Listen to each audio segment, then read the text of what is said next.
लक्ष्मण जी ने कहा कि हम किसी को जानते ही नहीं आपके अलावा। लक्ष्मण जी महाराज ने एक बार भी अयोध्या के उस वैभव की तरफ नहीं देखा, क्योंकि भाई भाई होता है। दुनिया में भले ही संपत्ति को बंटवाने वाले भाई होते हों, लेकिन रामचरितमानस के ये चारों भाई संपत्ति नहीं, आपस की विपत्ति बांटते हैं। इसलिए आज भी उनकी गाथाएं गाई जा रही है। उस वक्त विपत्ति बांटने वाला सगा भाई होता है, संपत्ति बांटने वाला सगा नहीं, वो तो हिस्सेदार होता है। क्षमा करिए, जहां संपत्ति बढ़ती है वो केवल हिस्सेदार हो सकता है, भाई सगा तो वो है जो केवल विपत्ति बांटता है। और इन भाइयों ने विपत्ति बांटी। लक्ष्मण को जब मूर्छित अवस्था में देखा, राम जी बेचैन हो गए। लक्ष्मण, मैं तुम्हारे बिना एक क्षण भी जीवित नहीं रह सकता, मैं मर जाऊंगा। गोस्वामी जी महाराज कहते हैं, राम जी रोने लगे, मेरो सब पुर स्वागत था को। लक्ष्मण, तेरे बिना तो मेरा सारा पुरुषार्थ ही थक गया। क्यों? बोले विपत्ति बटावन बंधु बाहु। महाराज भी कहते हैं, भाई तो दाहिनी भुजा होता है, कौन अब हमें आगे ले चलेगा? मैं तो तेरे बल पर चल रहा था। लक्ष्मण रोने लगे। राम जी, अब जरा ध्यान से सुनिएगा, मैं जो बात आपको बताने जा रही हूँ उस प्रसंग पर आप आएंगे। इस विपत्ति के समय में जहां कोई भी सहायक नहीं था, जब राम जी फूट फूट करके रोए, तो जितने भी बंदर भालू, कितने हैं बंदर भालू मालूम है आपको? पदुम 18 जूठप बंदर। गोस्वामी जी महाराज ने संख्या लिखी है रामचरितमानस में। हालांकि पार्वती जी को बड़ा आश्चर्य हुआ। पार्वती जी ने कहा कि स्वामी एक बात बताओ। कहा क्या? बोले राम जी को इतनी लंबी सेना भर्ती करने की क्या जरूरत थी कि पदुम 18 जूठप बंदर?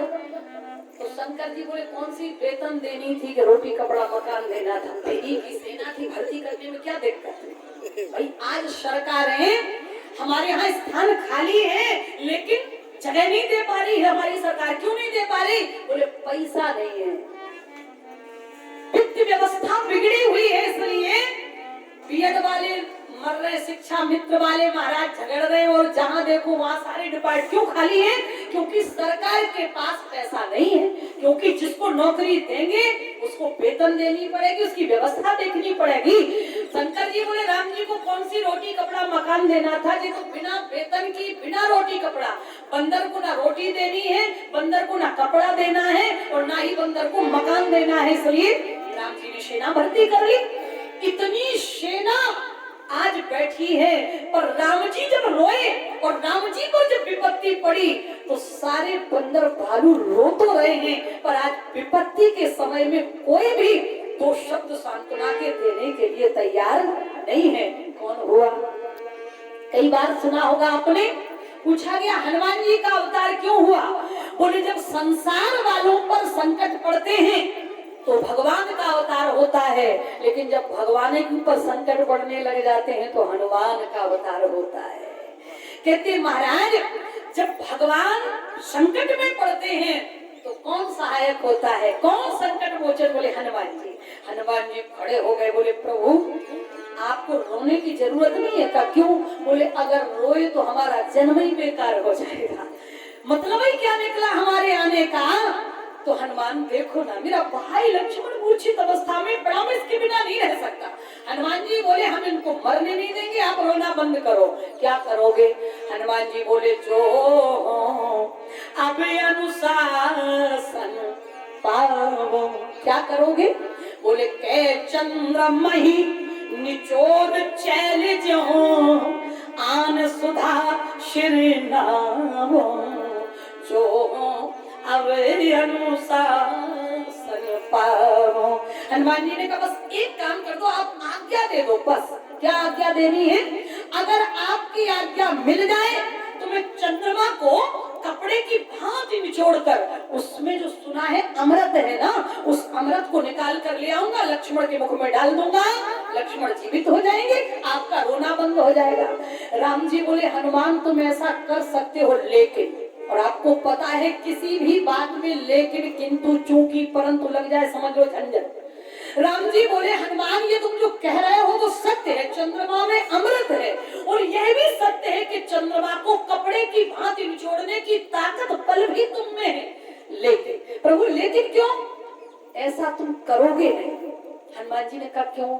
शायद तुम्हें याद होगा एक दिन मैंने समुद्र के किनारे पूछा था काहे प्रभु शशि महा में जगताई और कहा निज निज मति, याद है? हनुमान बोले हाँ।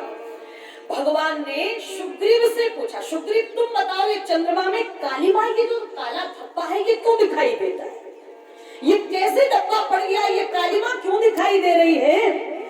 सुग्रीव ने कहा प्रभु ये कालीमा नहीं है, ये काला धब्बा नहीं है चंद्रमा में। बोले फिर?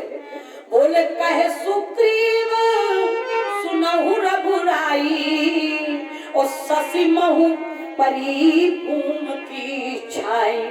सुग्रीव ने कहा ये कालीमा नहीं है, ये काला धब्बा नहीं है। बोले फिर? बोले जमीन की छाया पड़ती है चंद्रमा में। किसी विद्वान से पूछा गया कि जी इन्हें चंद्रमा में जमीन दिखाई दे रही? बोले हाँ। बोले क्यों? बोले इन्हें अभी अभी नई जमीन जायदाद मिली है, इसलिए इन्हें चंद्रमा में भी जमीन दिखाई दे रही है। जिसकी आंख में जिस रंग का चश्मा लग जाता है उसे संसार वैसा ही दिखाई देने लग जाता है। कहते एक बार कोई सज्जन घोड़ी खरीद के ले आए तो उन्होंने घर में बांधी, लेकिन जब उसके सामने भूसा रखा तो उसने नहीं खाया। तो वे परेशान, जिनके यहाँ से खरीदी उनसे पूछा भाई क्या बात है, भूसा तो नहीं खा रही है? तो उन्हें बेचने वाले ने बताया कि इसको हरा चारा खाने की आदत है, ये भूसा नहीं खाती। अब उनके यहाँ हरा चारा मौजूद नहीं हो पा रहा था। अब वे बड़ी चिंता में 50-60 हजार में पानी फिर गया, अब घोड़ी कमजोर हो रही। तो उनके एक दिन मित्र मिलने के लिए आए, बोले घोड़ी कब खरीदे? बोले क्या खरीदी? परेशान हुए। बोले क्यों?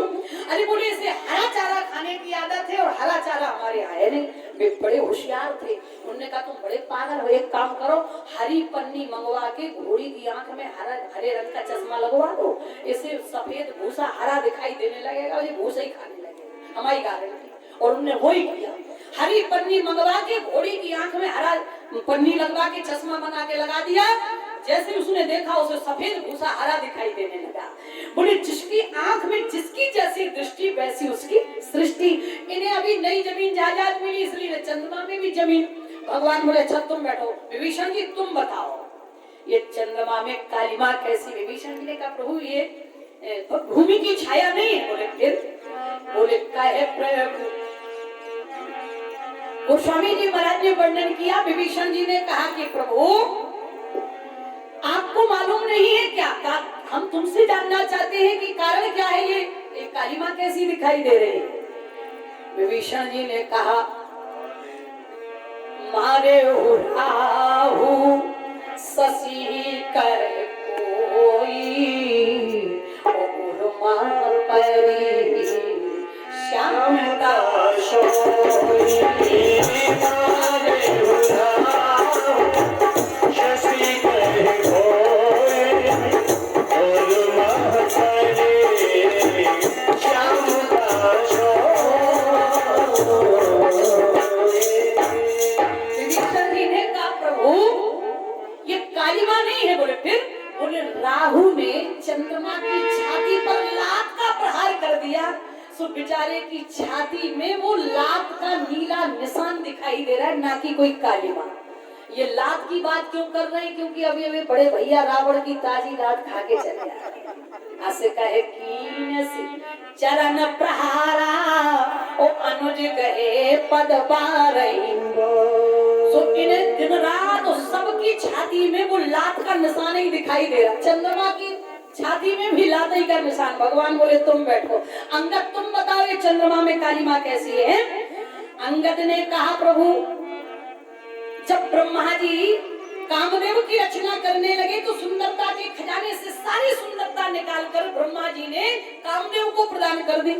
लेकिन जब कामदेव की पत्नी रति को बनाने लगे तो सुंदरता का खजाना खाली हो चुका था, सुंदरता बची नहीं थी, रति को कहां से बनाते? तो राम जी ने कहा अंगद जी फिर क्या किया ब्रह्मा जी ने? बोले फिर ब्रह्मा जी ने चंद्रमा की सुंदरता खींचकर कामदेव की पत्नी रति को प्रदान कर दी। तो भगवान मान लो यदि अंगद जी से पूछते कि ब्रह्मा जी ने ऐसा क्यों किया कि चंद्रमा की सुंदरता खींचकर रति को प्रदान क्यों कर दी भाई, तो अंगद जी भी सीधा सा यही जवाब दे देते कि प्रभु जिन महाराज बाली की संपत्ति पे हमारा अधिकार था, लेकिन अब तुम्हारे पास तो राजपाट बचा नहीं था, तुम्हारी अम्मा ने तो तुम्हें 14 वर्ष के लिए जंगल निकाल दिया, तुम्हारे पास तो राजपाट नहीं था, तुमने हमारे बाप का राजपाट छीन कर हमारे चाचा सुग्रीव को दे दिया। ऐसे ही ब्रह्मा जी ने चंद्रमा की सुंदरता खींचकर रति को प्रदान कर दिया। सब अपनी अपनी बात कर रहे, भगवान मुस्कुराए। भगवान ने हनुमान जी से पूछा हनुमान तुम बताओ ये चंद्रमा में काली माँ कैसी है? हनुमान जी की आंखें छलछला पड़ी। हनुमान जी ने कहा प्रभु कहे हनुमंत सुनो प्रभु शशि तुम्हार प्रिय दास तब मूरत विधुर बसत सोई श्यामता भास। हनुमान जी ने कहा ये काली माँ नहीं है, जमीन की छाया नहीं है, राहु ने लाख का प्रहार नहीं किया, ब्रह्मा जी ने सुंदरता नहीं छीनी। बोले फिर? बोले चंद्रमा आपका दास है और आपकी वो श्यामली मूर्ति नीला मुझे श्यामल को मलांगम उसके हृदय में बैठी आपका दर्शन हो रहा है। क्यों? क्योंकि इनके हृदय में बैठे सो इन्हें सबके हृदय में वे दिखाई दे। और आज जब हनुमान जी ने कहा कि कै चंद्रमा ही निचोर चैल जो आन सुधासर ना हो, तो भगवान को हंसी आई और हनुमान जी से कहा हनुमान तुम तो उस दिन कह रहे थे कि चंद्रमा तुम्हारा दास है और हम उसके हृदय में बसते हैं, और आज तुम चंद्रमा को निचोड़ने की बात कर रहे हैं। भैया अगर तुमने चंद्रमा को निचोड़ा तो मैं उसके हृदय में बैठा हूं, फिर मैं ही निचोड़ जाऊंगा। हनुमान जी बोले तो आई एम सॉरी, गलती हो गई प्रभु क्षमा करो, लेकिन अभी हमारे पास एक उपाय और है। कहा क्या है? बोले कै पाताल तनो प्याला बली, कै पाताल तनो प्याला बली आन सुधा शिर नावो जो अबे अनुशासन पावो। अगर आपकी आज्ञा मिल जाए तो हमने सुना है पाताल में नागों के बीच में अमृत का कुंड रखा है, अगर आपकी आज्ञा मिले तो पूरे नागों को मार के उस अमृत के कुंड को ही ले आवे।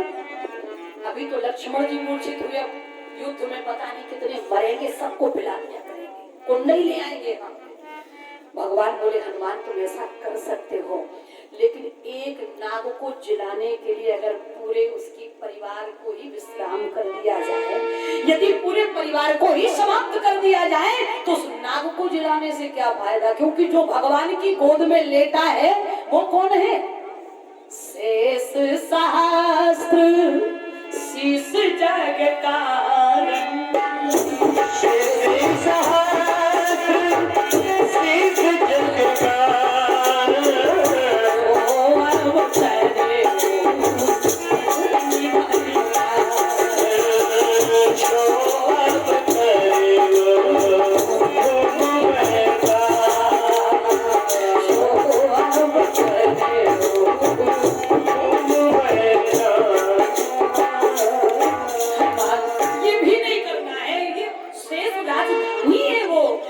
परिवार है वो। तो हनुमान जी को गुस्सा लगी कि ना ऊपर जाने दे रहा है ना नीचे जाने दे रहा है। हनुमान जी बोले तो फिर एक काम करें, मौत को ही हम चूहे के समान मसल के मार डाले तो कैसा रहेगा? ना रहेगा बांस ना बजेगी बांस, हम मौत को ही मार डालेंगे फिर कोई मरेगा ही नहीं। राम जी बोले फिर तो और बड़ी विडंबना हो जाएगी। बोले क्यों? बोले जब कोई मरेगा ही नहीं तो फिर हमारी प्रतिज्ञा का क्या होगा? निश्चरहीन करो मैं उठाए प्रणकीन और सकल मुनि के आश्रम जाए जाए। हमने जो प्रतिज्ञा की उसका क्या होगा भैया हनुमान? फिर तो कोई मरेगा ही नहीं। और बोलो अगर मरने की व्यवस्था न होती तो घरों में सुबह चाय बनती तो कितने कप बनती, विचार करना गहराई से। अगर लोग मरना